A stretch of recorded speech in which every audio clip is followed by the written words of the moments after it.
Eu quero fazer uma reflexão com vocês sobre algo que tem me deixado um pouco preocupado, e eu tenho decidido de um tempo para cá, fazendo a minha revisão, que a igreja precisa estar melhor instruída, mais apta para lidar de uma forma sóbria, séria, a oferecer a Deus um culto racional. O culto racional, ele não restringe a presença do Espírito Santo, muito pelo contrário. As pessoas racionais, no contexto bíblico, quando a Bíblia diz que nós devemos oferecer a Deus um culto racional, a proposta é fazer com que aquele que vai oferecer o culto faça de uma forma sóbria, de uma forma clara, de uma forma objetiva. Essa é a grande verdade. Não sem saber o que está fazendo, sem saber o que está falando, ou falando de uma forma automática. Nós somos uma igreja que cremos nos dons, no mover, certo? E no agir do Espírito Santo. Acreditamos em curas, em milagres. O Espírito Santo tem liberdade para agir, porém, nós temos muito desconforto com meninice. Nós temos muito desconforto com um discurso que tem por propósito manipular pessoas, inibir a capacidade das pessoas de exercer seu raciocínio, ainda que seja errado, ainda que seja equivocado. As pessoas não podem ser privadas de pensar, de raciocinar. Fazer isso é causar na pessoa um nível de dependência. Quando você inibe as pessoas, seu filho, de agir, de pensar, de fazer, parece que você está o protegendo, mas uma hora você não vai estar mais presente, e ele precisará tomar suas próprias decisões.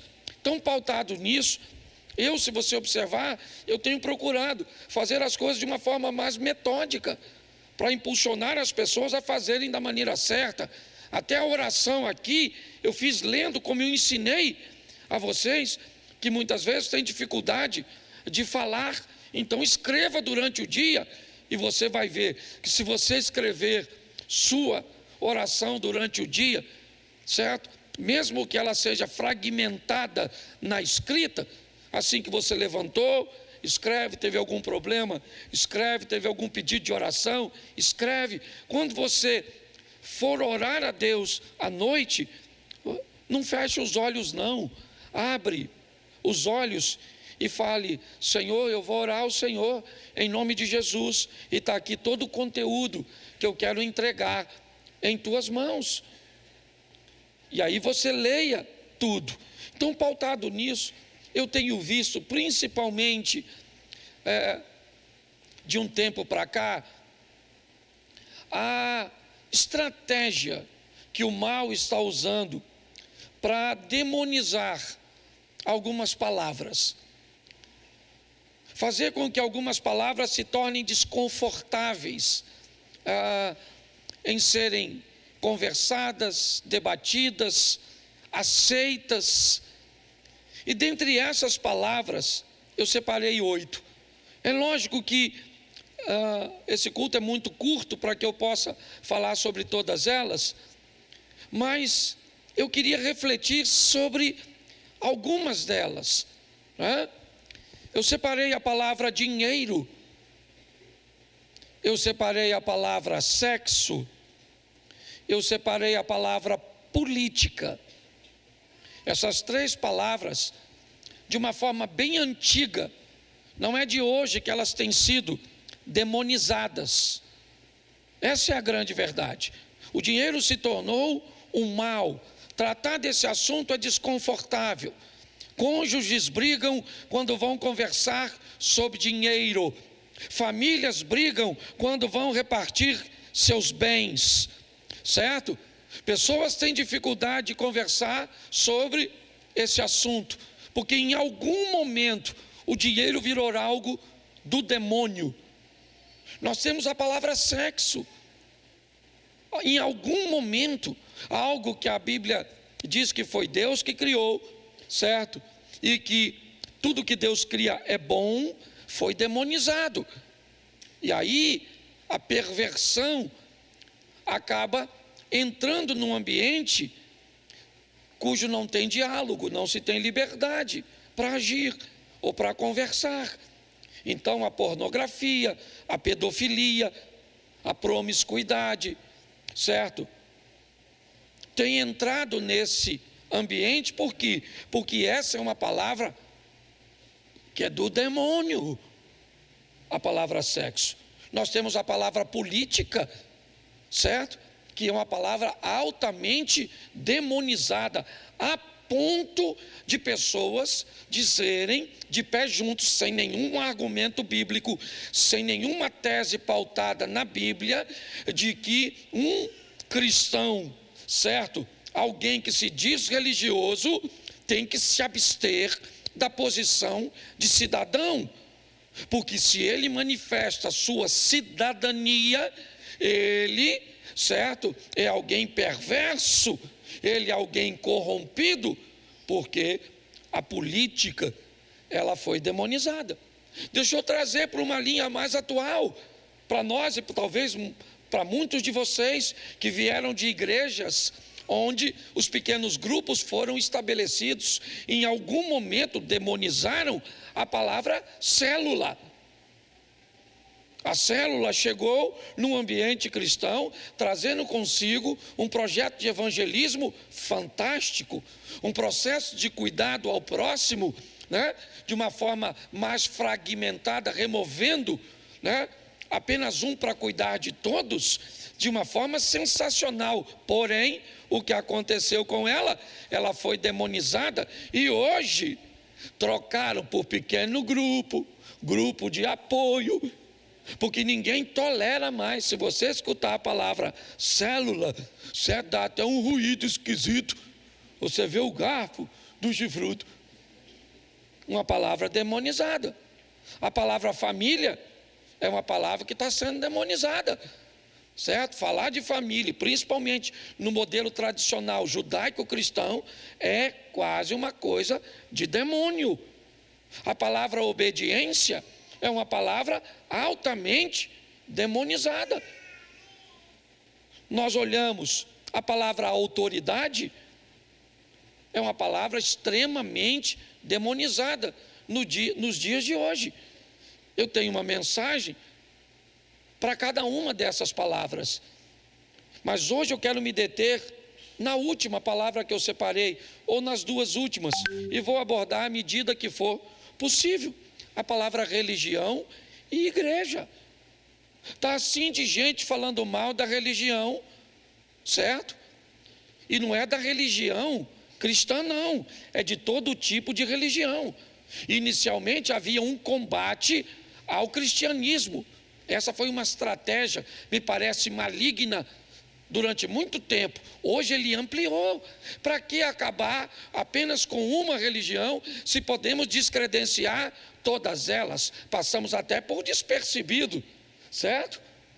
Quando destruímos todas elas. Então não interessa mais se você é cristão, se você é espírita, se você é muçulmano, se você é judeu, não interessa se você pertence a uma religião de matrizes africanas. Não, vamos acabar com a fé das pessoas.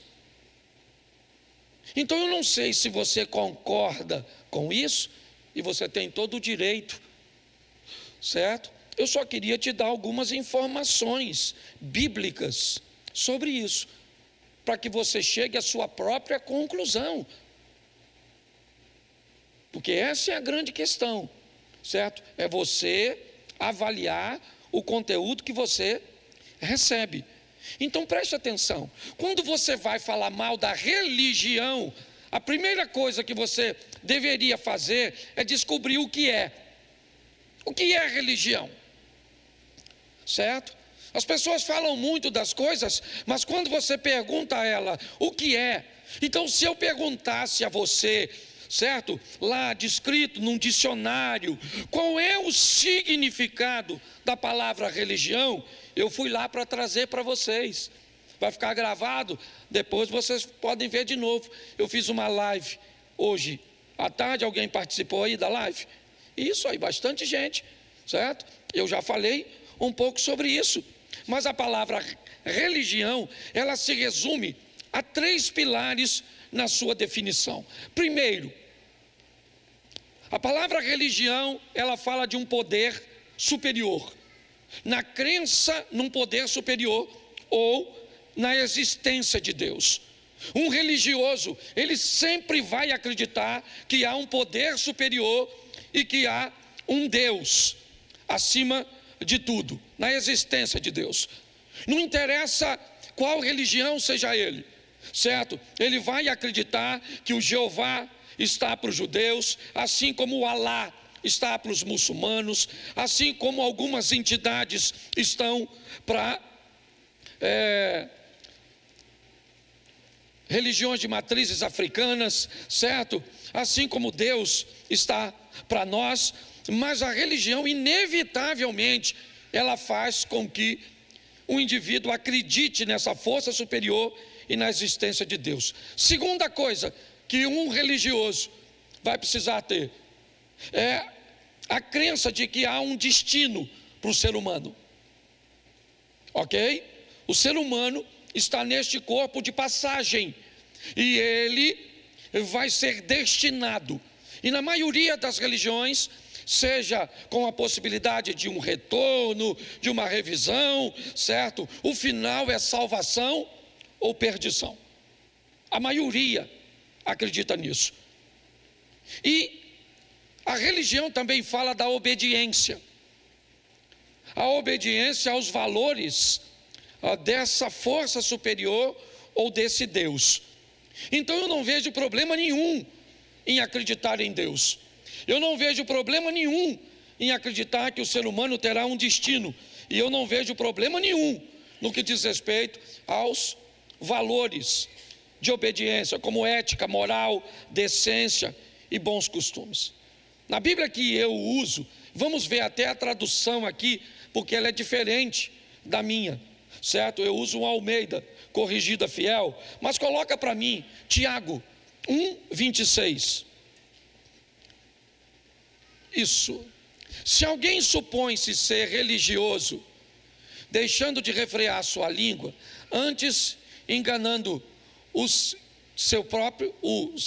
o próprio coração, a sua religião é vã. Verso 27. A religião pura e sem mácula para com o nosso Deus Pai é esta: visitar os órfãos e as viúvas nas suas tribulações e a si mesmo guardar-se incontaminado do mundo. Feche os seus olhos por um momento.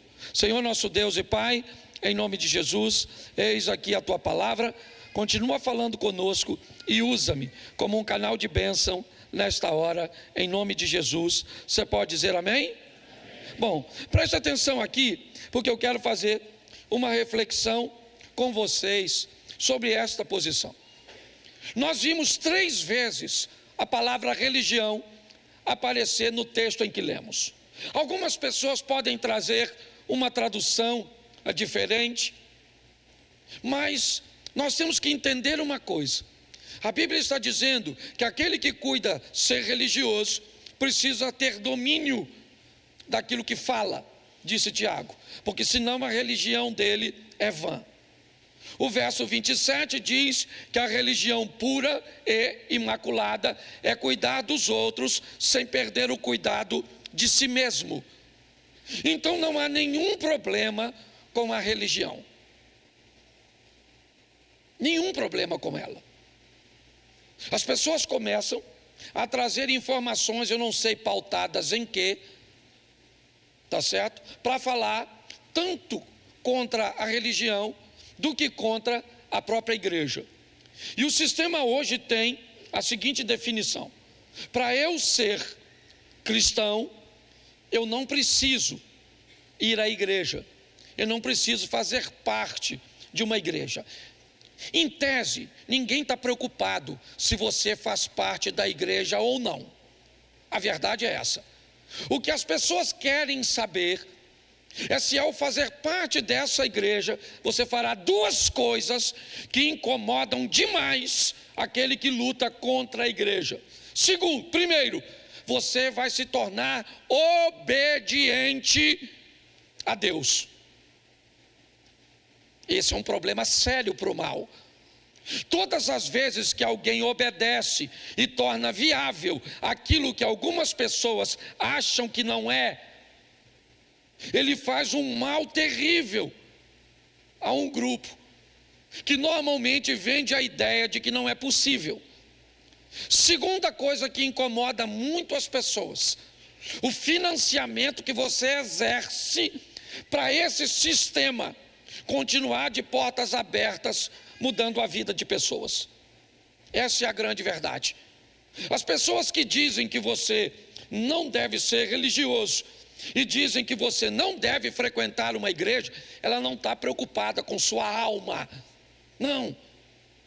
Ela simplesmente, certo, está preocupada com a possibilidade de você se tornar alguém obediente e que, pior, e de você colocar seu dinheiro, como acabamos de fazer, com dízimos e ofertas, para quê? Para que essa instituição continue funcionando, propagando. Essa é a grande verdade.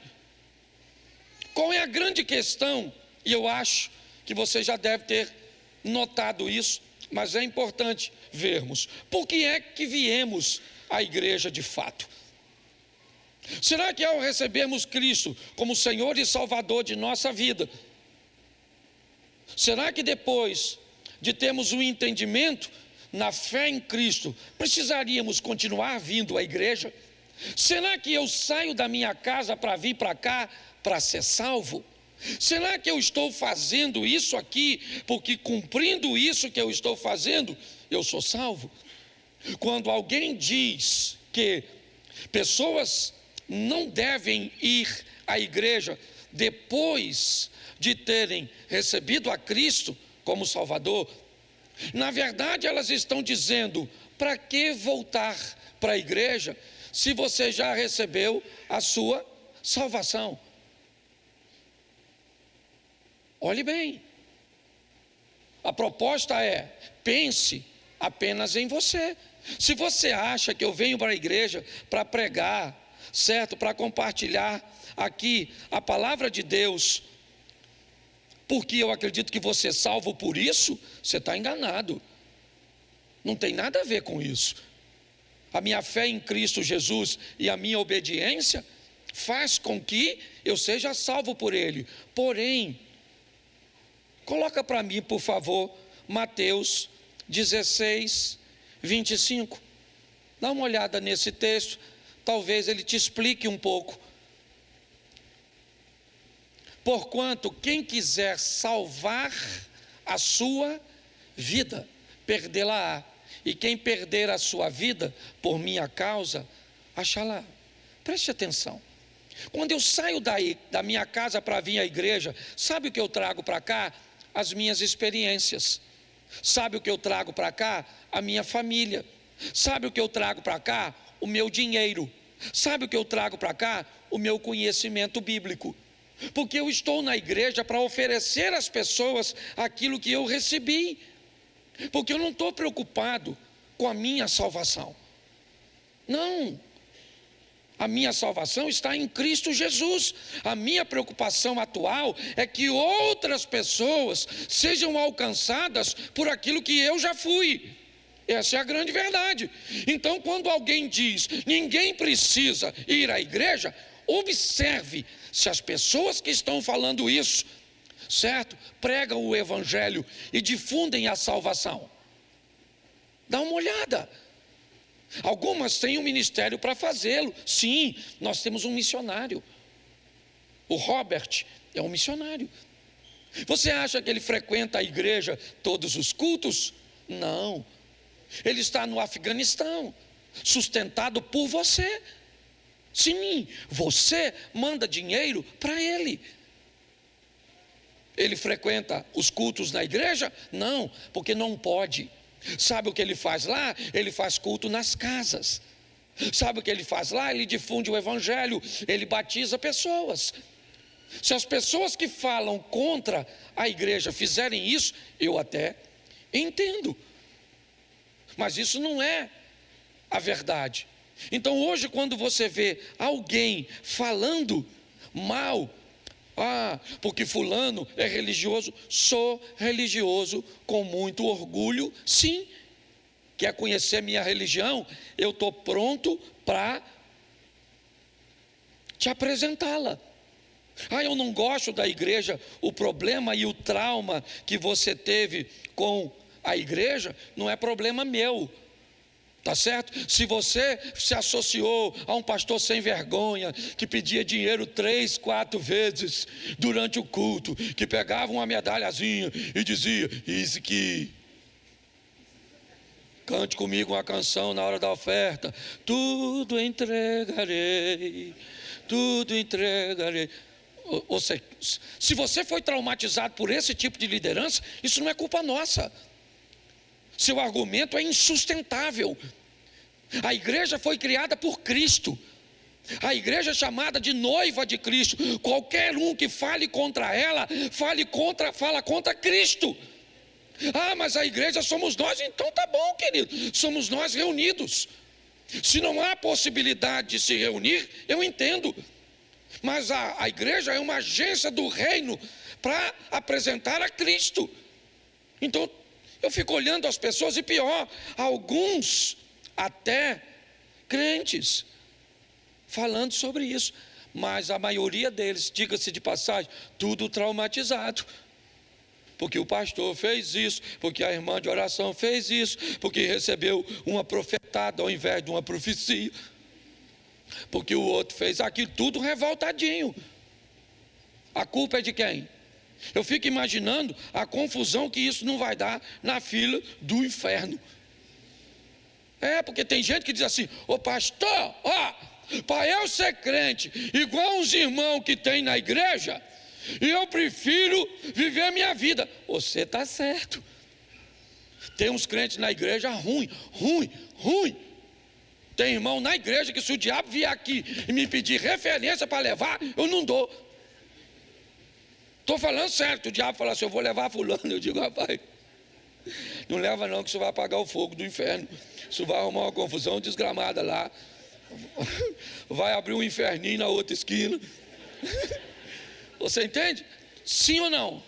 Agora, alguém que vive fora dos valores de Cristo, dentro da igreja, e alguém que vive fora da igreja, sem os valores de Cristo, vai para onde? Para o mesmo lugar. Então eu queria que você entendesse isso, que é uma palavra que está sendo altamente demonizada, certo? O tempo inteiro hoje você vai ouvir gente falando contra a religião e contra a igreja. Eu não posso me deter muito. Segunda palavra que eu quero refletir com vocês, a palavra autoridade. Pensa numa palavra que tem sido demonizada. Não reconhecer, certo, instituições que falam, certo, e que têm autoridade, tem sido algo expandido. Hoje você fala, né, de órgãos. Por exemplo, você fala de professores. Pare e pense. A palavra professor, na minha época, tinha uma autoridade muito grande, sim ou não? Sim. A palavra polícia, na minha época, tinha uma autoridade muito grande, sim ou não? Isso. Hoje tem? Não. Você olha para os dois lados, certo? Porque os dois lados foram destituídos, os dois lados. Você olha para o ambiente do professor, se perverteu? Muitas vezes sim. O ambiente, certo, de autoridade policial se perverteu? Sim. Na sua totalidade? Não. Mas qual era o propósito de tudo isso? Remover a palavra autoridade. Porque se não existe uma autoridade, a autoridade sobre si quem é? Você. É cada um olhando para si mesmo e achando que é uma autoridade sobre si, ou seja, você faz o que você bem entender. São palavras que hoje não soam muito bem. E eu não estou falando porque eu sou, se você caminha comigo, você sabe que eu não me preocupo muito com essa história. O pastor está dizendo isso porque ele é pastor e ele quer ter autoridade sobre mim. Eu não quero ter autoridade sobre você. Eu quero te dar informações para que você entenda o que é importante. É só isso. Porque quando olhamos para essas coisas, essas palavras foram destruindo, minando. Vamos pegar uma sociedade sem religião. Querido, faça uma pesquisa, digita no Google, pelo amor de Deus, digite no Google o que aconteceu com nações cujas quais a igreja foi erradicada, a religião foi erradicada, e você vai ver o que aconteceu, onde elas estão. Essa é a grande verdade. A minha proposta é fazer o quê? É fazer com que as pessoas entendam, raciocinem. É isso. Eu não quero manipular você. Você não é obrigado a concordar com aquilo que eu estou falando. O que eu quero é criar em você um ambiente de questionamento. Será que faz sentido? Certo? Nós vemos crentes falando contra a igreja, porque o não crente, eu entendo isso. Agora eu estou vendo crente falando contra a igreja, crente falando contra a religião. É difícil. E não é porque eu sou pastor, não. Porque antes de ser pastor, eu sou cristão. Obediência é outra palavra. A palavra obediência virou um demônio. Falar para um filho hoje obedecer um pai é um troço terrível. Terrível. E antigamente, presta atenção, era tudo justinho. As autoridades favoreciam os pais, sim ou não? Sim. Eu sempre pergunto aqui, quem aqui apanhou? Levanta a mão. É isso aí. Apanhou, estou falando violência não, estou falando disciplina. A Bíblia diz que toda criança tem que apanhar porque nasce doida, aí apanha, fica boa. Está lá em Provérbio, a vara da disciplina tira a loucura do coração da criança. É verdade. Todo mundo aqui apanhou, sim ou não? Ou a grande maioria? Você ama seus pais? Sim. Eu estou para te dizer que quem apanhou do pai ama mais o pai do que quem não apanhou. O que era isso? Obediência. Obediência aos mais velhos. Eu lembro, o vizinho estava vendo você fazer algo de errado, ele falava, foi lá com seu pai, hein? Você ficava assim, não fala não vou fazer mais não. Sim ou não? Pega uma criança de hoje e diz para ela, vou falar com seu pai. Sabe o que ela fala? Se você encontrar ele, fala com ele que eu estou tentando falar com ele já faz uns dias. Então são palavras que elas se perderam e a sociedade está virando essa bagunça. Porque hoje você falar em obedecer, que obedecer, rapaz? Que obediência? Que autoridade? Hoje não tem autoridade. Que igreja? Que religião? Que família? Quando você vai falar de família, você fala de casamento, pensa na tribulação que você tem para falar. Hoje tem, sei lá, não sei nem quantas definições para definir uma pessoa. É ou não é? Tem hétero, tem homo, tem e pan. E vai, cada um. A mulher queria casar com a árvore nos Estados Unidos. Você pensa um troço desse? Porque a palavra família, nos moldes judaico-cristão, virou um demônio. Porque nós temos discurso de ódio. Isso. Odeio. Assistiu os Smurfs. Infeliz. É verdade. Filho. Demonizaram. Hoje criança, cara, ninguém quer ter filho não. Filho é um troço caro demais, menino. Esse negócio de ter filhos, até porque você nem sabe o que vai ter. Parece crocodilo. Que nasce primeiro de acordo com a temperatura. Eu não gosto nem de falar disso, que eu fico doido. Mas é verdade. Certo? Família respeita aos pais. Isso era uma coisa que nos trouxe até aqui, gente. Se nós perdemos isso, nós estamos fritos. Essa é a verdade. Uma sociedade sem religião, sem igreja, sem autoridade, sem obediência, sem família. Onde é que nós vamos? Pare e pense. Você já parou para pensar nisso? Uma sociedade que não pensa em política, eu sou contrário. Ok? Primeiro, a botar um político para vir fazer política no altar da igreja. O máximo que a gente pode fazer é orar para Deus abençoar. Sou contra. Certo? Vocês nunca me viram fazendo isso aqui. Eu fiz uma vez isso aqui quando o governador esteve aqui em hoje, estávamos recebendo o governador do nosso estado, certo? E dei uma palavra a ele como cristão.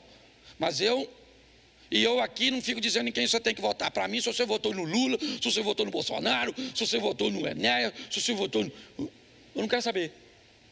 Certo? A gente transmite uma mensagem e a igreja resolve o que vai fazer. Eu não estou aqui para fazer massa de manobra. Agora, preste atenção. A Bíblia está cheia de crente político. E quem é que colocou? Deus. Deus queria levar seu povo para um ambiente seguro. Deus sabia que uma grande crise iria se instalar no mundo antigo, na época dos egípcios. Então o que Deus fez? Colocou José como governador do Egito. Ele governou para quem? Ele governou para egípcios. Ele governou para sua família. E todas as nações que estavam em voltas do Egito, ao redor do Egito, foram beneficiadas pelo governo de José, porque um político, um governante sério, ele governa para o povo. Não interessa se esse povo é branco, se ele é preto, se ele é rico, se ele é pobre, se ele é homo, se ele é hétero, não interessa. Nós não temos como cidadãos, nós não temos como nos desvencilhar dessa questão política. Ela faz parte do nosso dia a dia. Aí você encontra alguém maluco que acha que Deus vai sair do céu para votar. A obrigação é nossa de escolher. Está ruim de escolher, eu sei que está ruim, por isso que eu não falo. Mas não vem falar comigo que um cristão não pode ter uma posição política, porque aí, querido, você, por favor, a sua mentalidade, aliás, se você pensa desse jeito, eu sugeriria a você que vá para uma igreja onde o líder religioso pensa assim, porque isso para mim é tão insano. Esse dia alguém falou: o senhor não pode falar porque o senhor é pastor. Eu falei: querido, eu não sou pastor, tira isso da sua cabeça. Eu estou pastor quando estou exercendo a minha função pastoral. Para minha mulher, eu não sou pastor, eu sou marido. Pergunta a ela se ela fala lá em casa: pastor Cláudio, como está? Você acha que os meus filhos, o Felipe, que é meu filho, fala para o pastor Cláudio? Você acha que meu neto me chama de pastor? Porque para meu neto eu não sou pastor, eu sou avô. Para minha mulher eu não sou pastor, eu sou marido. Para o meu filho eu não sou pastor, eu sou pai. Para minha mãe eu não sou pastor, eu sou filho. Certo? Para os meus amigos eu sou o Cláudio. Entendeu? E para a política eu sou um cidadão. E você também, goste ou não. Você pode até abrir mão do seu direito, certo? Mas você é um cidadão. Então, por favor, para com essa palhaçada de que religião e política não se misturam. Não mistura, mas você é cristão. É obrigação sua orar pelos políticos tudo.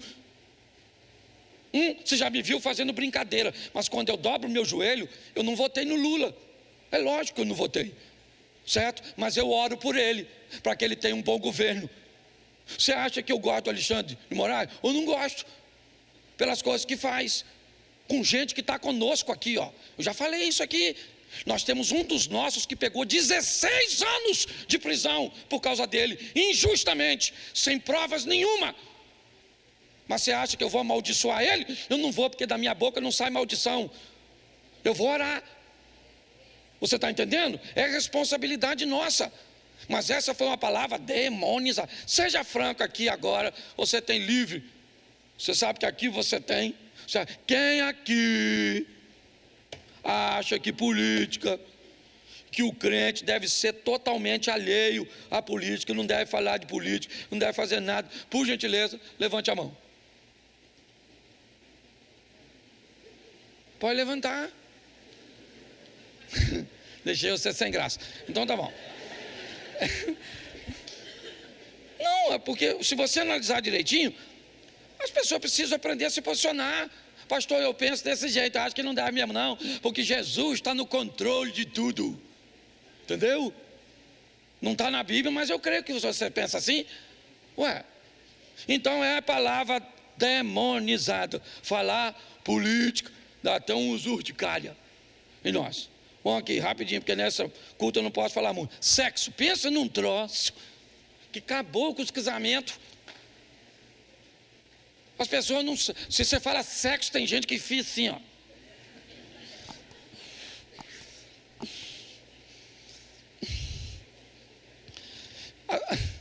Você falou sexo na igreja, a mãe já fecha logo os ouvidos dos filhos.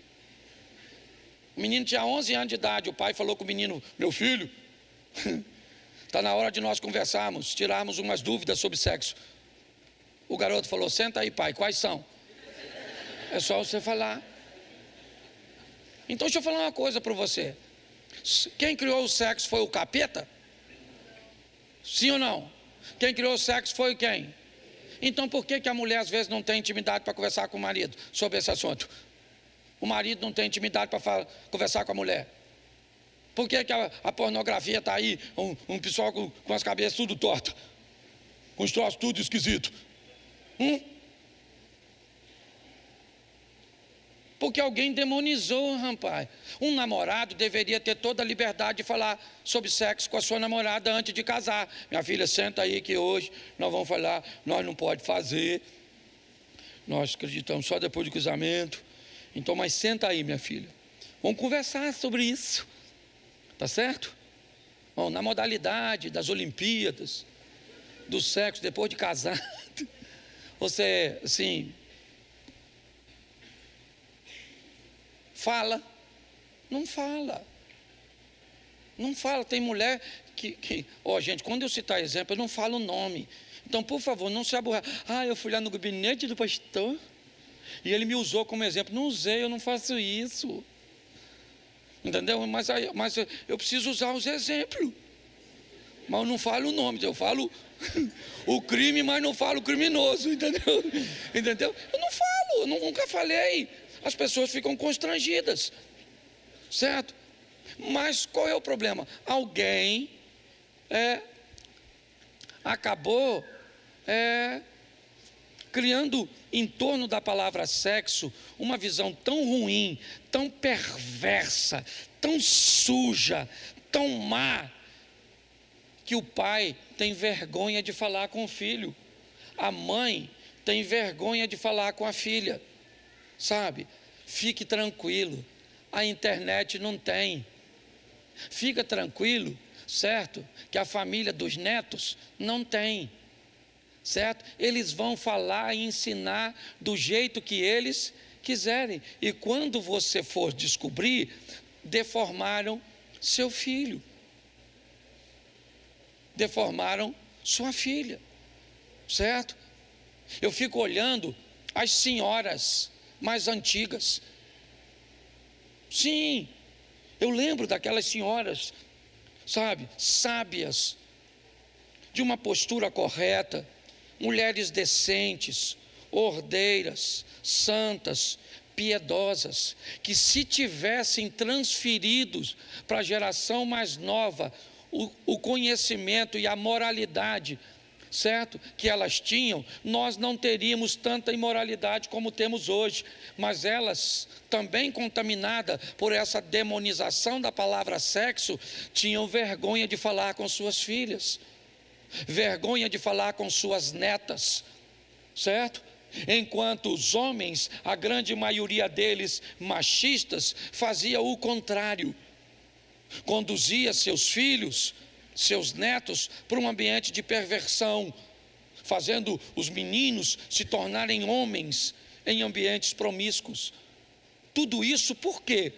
Por causa da demonização da palavra sexo,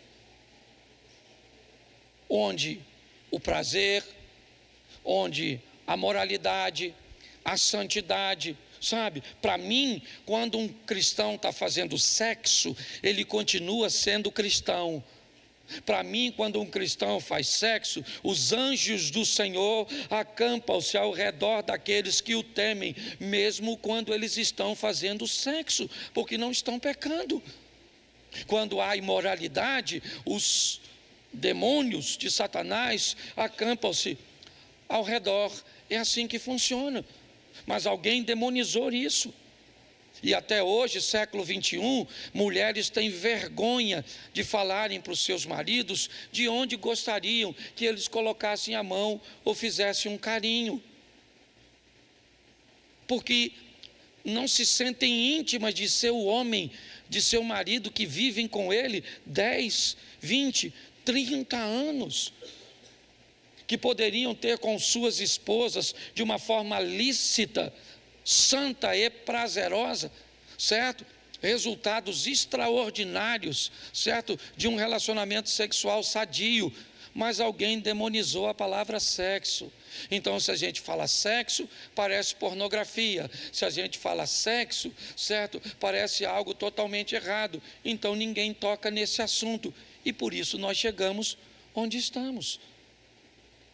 A palavra dinheiro é uma palavra altamente demonizada.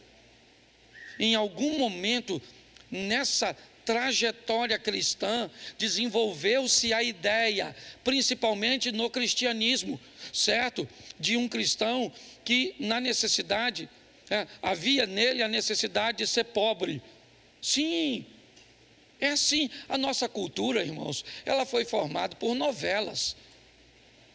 A maioria de nós, até alguns anos atrás, nós só tínhamos à nossa disposição 4 emissoras de TV aberta. E diga-se de passagem, a Globo dava um banho nas outras 3, trazendo consigo a dramaturgia através das novelas. E eu pergunto a você, todas as vezes que a novela colocava um rico, ele era sempre opressor.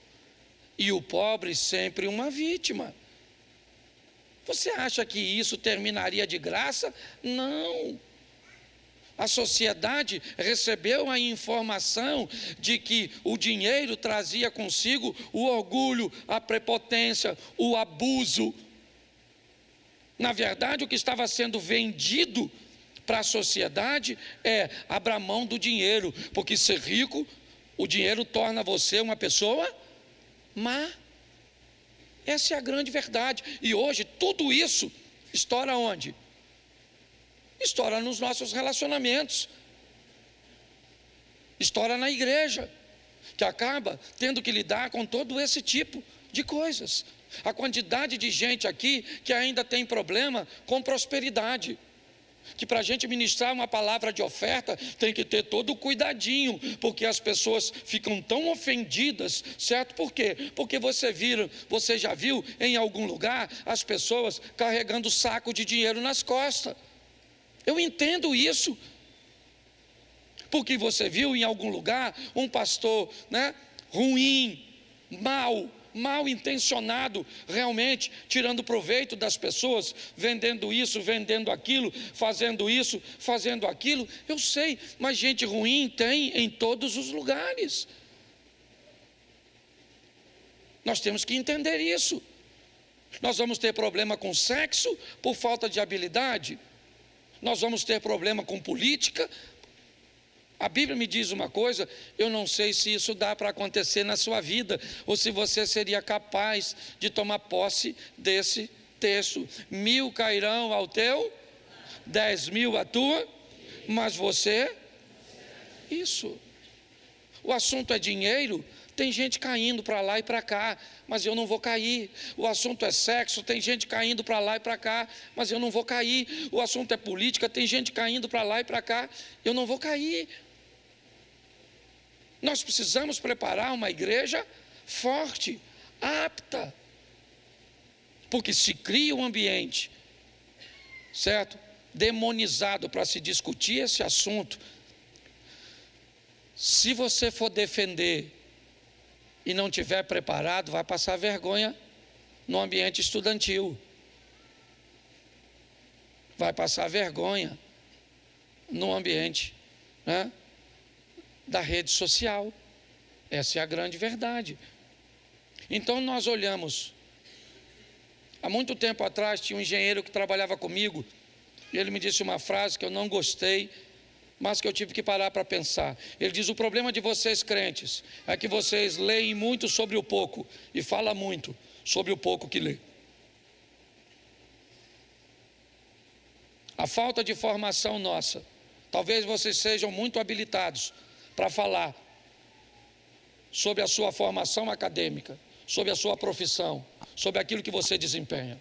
Talvez se eu perguntar para você sobre sua profissão, sobre o que você faz, sobre o produto que você representa, sobre a área que você atua, você me daria uma aula, e isso está certíssimo no que diz respeito a essa vida terrena. Mas e a hora que requererem de você um pouco do seu conhecimento a respeito das coisas de Deus e das coisas espirituais?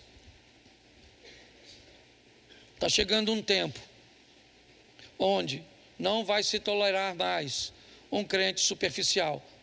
As coisas estão apertando, apertando, apertando. Nós temos uma bênção a nosso favor ainda, certo? Por tempo aparentemente limitado, a rede social. Porque o sistema já comprou a mídia, certo? Fechada. Hoje é fácil, porque quando alguém vai fazer alguma coisa, tem alguém filmando. A rede social ainda pode falar uma verdade, mas vocês devem saber, certo? Eu acredito que aqueles que entendem um pouquinho de política devem saber que já quase no finalzinho de dezembro, quase no apagar das luzes de 2023, certo? O nosso atual presidente sancionou uma lei sem a necessidade de passar por lugar nenhum, apenas por ele, certo? Estabelecendo já uma linha, né? De uma forma simples para eu falar para vocês, que restringe, certo? Esse nível de comunicação, dizendo o que é verdade e o que é mentira. Então a igreja precisa se preparar, porque vem tempos que a igreja vai crescer como nunca cresceu, certo? Mas que vai ser perseguida como nunca foi. Essa é a grande verdade, certo? É a hora do trigo e do joio, certo? Ser visto de uma forma muito clara, e nós precisamos estar preparados para isso.